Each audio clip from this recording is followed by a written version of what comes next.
Dear students, 30 questions का एक और प्रैक्टिस सेट टॉपिक बेस्ड आज फिर से हम लोग बनाएंगे। लेकिन आगे बढ़ने से पहले बीपीएससी से रिलेटेड इन्फॉर्मेशन है कि जो टॉपिक्स हम लोग कर रहे थे ये कल से आधी रात से एज यूजुअल आएगा।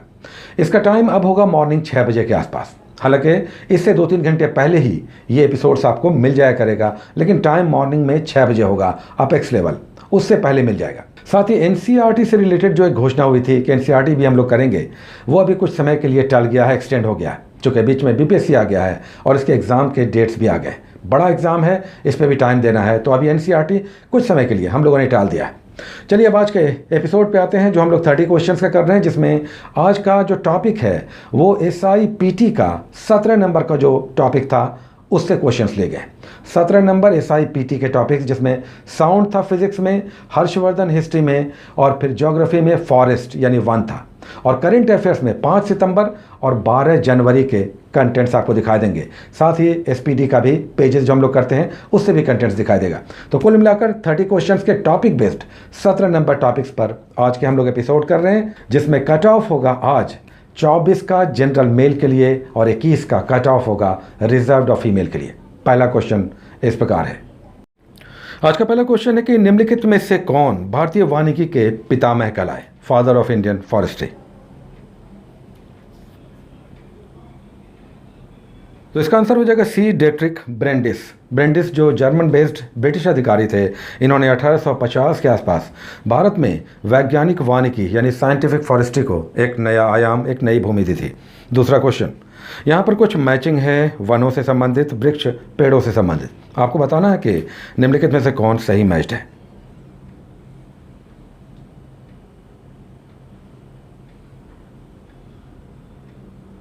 तो इसका आंसर हो जाएगा ए, 2, 4, 3, 1। सागौन मध्य भारत, जबकि देवदार यानी सेडर हिमालयी क्षेत्र, जबकि सी कथरी है यानी सुंदरी गंगा ब्रह्मपुत्रा डेल्टा, और सिनकोना हिमालयी रीजन। नेक्स्ट तीसरा क्वेश्चन, चीनी लेखक भारत का उल्लेख किस नाम से करते हैं?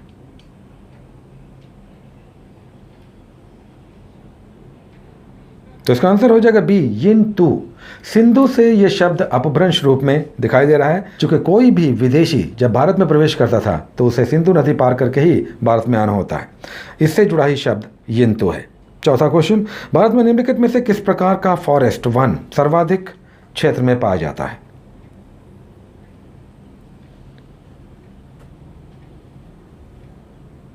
तो इसका आंसर हो जाएगा सी, उष्ण कटिबंधीय आर्द्र पर्णपाती वन यानी ट्रॉपिकल डेसिडुअस फॉरेस्ट। पांचवा क्वेश्चन, निम्नलिखित में से किसे जंगल की आग कहा जाता है?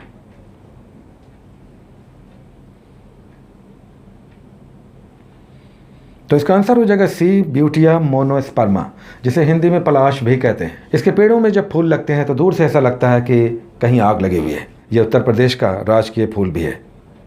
नेक्स्ट छठा क्वेश्चन, निम्नलिखित में से कौन सी एक हिमालयी वनस्पति की जाति नहीं है?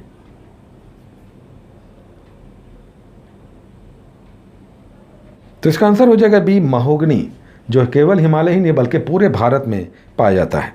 नेक्स्ट सातवां क्वेश्चन, निम्नलिखित में से कौन सा वृक्ष समुद्र तल से सी लेवल से सबसे अधिक ऊंचाई पर दिखाई देता है?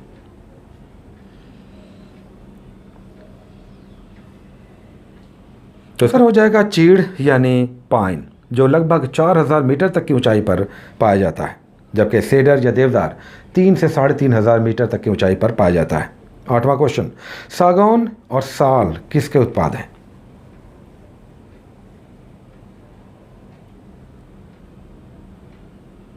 तो इसका आंसर हो जाएगा ए, उष्णकटिबंधीय शुष्क पतझड़ वन। नेक्स्ट 9th क्वेश्चन, साफ साफ प्रतिध्वनि यानी इको सुनने के लिए रिफ्लेक्टिंग सरफेस और ध्वनि स्रोत के बीच न्यूनतम दूरी कितनी होनी चाहिए?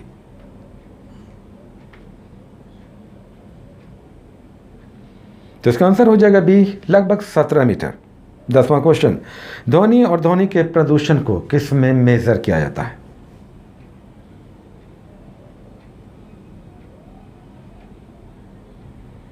तो इसका आंसर हो जाएगा डेसिबल में। 11वां क्वेश्चन, CU की नामक यात्रा विवरण निम्नलिखित में से किससे जुड़ा हुआ है, किसने लिखा है?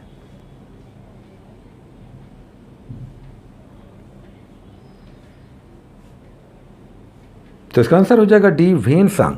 जिसकी जीवनी वू ली ने लिखी थी। वेन सांग लगभग 629 ईस्वी के आसपास आया और भारत में लगभग 15 वर्षों तक रहा। इसने नालंदा विश्वविद्यालय की भी यात्रा की थी। 12वां क्वेश्चन, निम्नलिखित में से किसमें कुल भौगोलिक क्षेत्रफल के लगभग 70% भाग पर वन बनाए रखने का संवैधानिक प्रावधान है?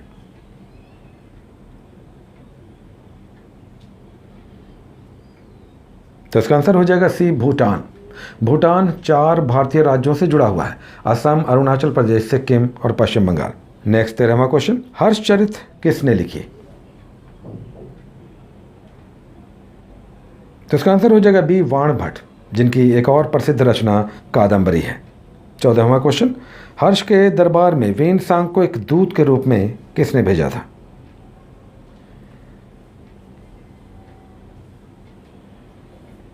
तो इसका आंसर हो जाएगा डी, उपर्युक्त में से कोई नहीं। इस समय चाइना का तुर्कों के साथ युद्ध भी चल रहा था, इसलिए तत्कालीन शासकों ने यात्रा करने की अनुमति नहीं दी थी। हालांकि वह बाद में दूसरे स्रोतों से भारत पहुंचा। 15वां क्वेश्चन, हर्ष के साम्राज्य की राजधानी कहाँ थी?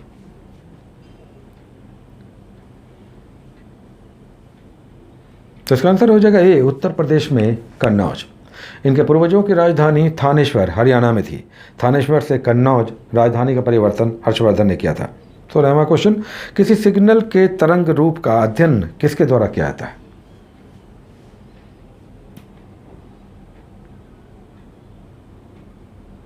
तो इसका आंसर हो जाएगा बी, ऑसिलोस्कोप। ऑसिलो यानी दोलन, तो ऑसिलोस्कोप के द्वारा इसका स्टडी किया जाता है। 17वां क्वेश्चन, किस देश में उसके भौगोलिक क्षेत्र का सर्वाधिक प्रतिशत फॉरेस्ट से भरा है, वनाच्छादित है?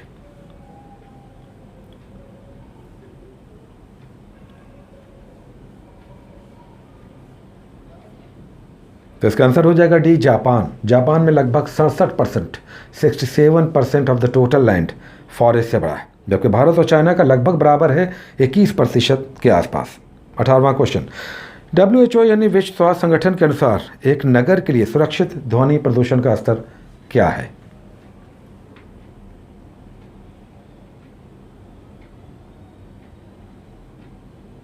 तो इसका आंसर हो जाएगा बी, 50 डेसिमल। WHO का मानक स्टैंडर्ड लेवल है साउंड पोल्यूशन को लेकर। 19वां क्वेश्चन, नेक्स्ट 19वां क्वेश्चन, सुपरसोनिक जेट्स की उड़ान से क्या प्रभावित होता है?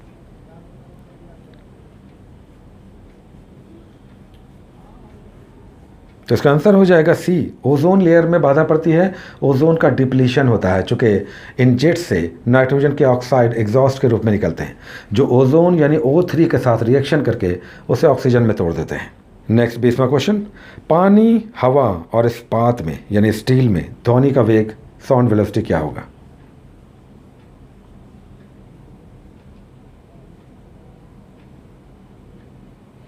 तो इसका आंसर हो जाएगा ए, सबसे अधिक ठोस में होता है, यानी यहाँ पर स्टील में होगा, तब वाटर और तब एयर में होगा, यानी ए इसका आंसर होगा।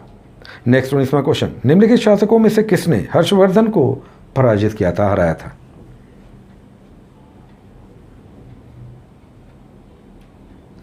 तो इसका आंसर हो जाएगा डी, पुलकेशिन सेकंड, जो कर्नाटक के वातापी या बादामी के शासक थे। इन्होंने हर्षवर्धन को पराजित किया था। 22वां क्वेश्चन, हर्षवर्धन के शासनकाल में किस चीनी यात्री ने भारत की यात्रा की थी?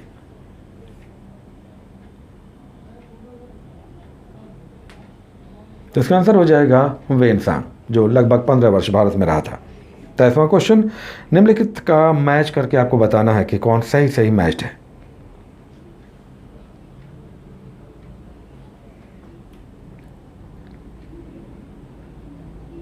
तो इसका आंसर हो जाएगा डी, 3, 4, 2, 1, यानी शीशम पतझड़ वन में, जबकि झाड़ियाँ शुष्क वन में पाई जाती हैं। बुर्ज अल्पाइन क्षेत्र में यानी हिमालयी क्षेत्र में, जबकि सुंदरी वृक्ष मैंग्रोव फॉरेस्ट के उदाहरण हैं। 24वां क्वेश्चन, वन कटाई की दर सबसे अधिक कहाँ होती है? कहाँ सबसे अधिक पेड़ काटे जाते हैं?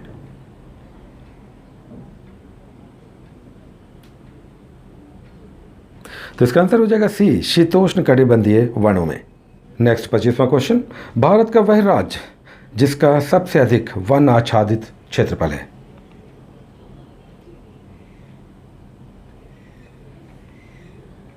तो इसका आंसर हो जाएगा मध्य प्रदेश। मध्य प्रदेश की कुल भूमि पर सबसे अधिक क्षेत्रफल वाला वन प्रदेश मध्य प्रदेश है। अब नेक्स्ट 5 क्वेश्चंस करंट अफेयर्स के हैं, जो 5 सितंबर और 12 जनवरी से लिए गए। 26वां क्वेश्चन, जनवरी 2020 में वर्ल्ड फ्यूचर एनर्जी समिट का आयोजन कहाँ किया गया?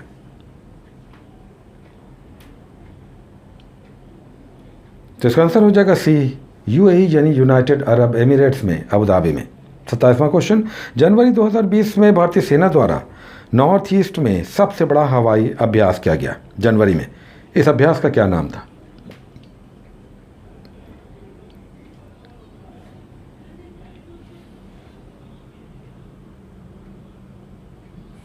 तो इसका आंसर हो जाएगा सी, विंग्ड रेडर। इसमें हरक्यूलिस, ग्लोब मास्टर और ध्रुव हेलीकॉप्टर सहित भारत के प्रमुख जेट फाइटर्स ने हिस्सा लिया था। 28वां क्वेश्चन, जनवरी 2020 में मुंबई में आयोजित बीसीसीआई के वार्षिक खेल पुरस्कार में किसे CK Naidu lifetime achievement award 2019 दिया गया?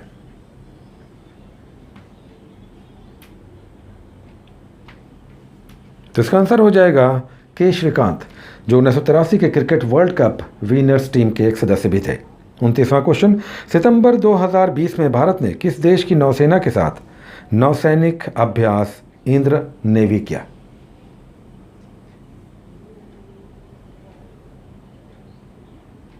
तो इसका आंसर हो जाएगा रूस के साथ। रूस के साथ इंद्रा अभ्यास होता है नेवी का, जो बंगाल की खाड़ी में आयोजित हुआ था। नेक्स्ट 30th क्वेश्चन, सितंबर 2020 में ब्रिक्स देशों के कल्चर मिनिस्टर्स का मीट आयोजित हुआ। इसकी अध्यक्षता किसने की?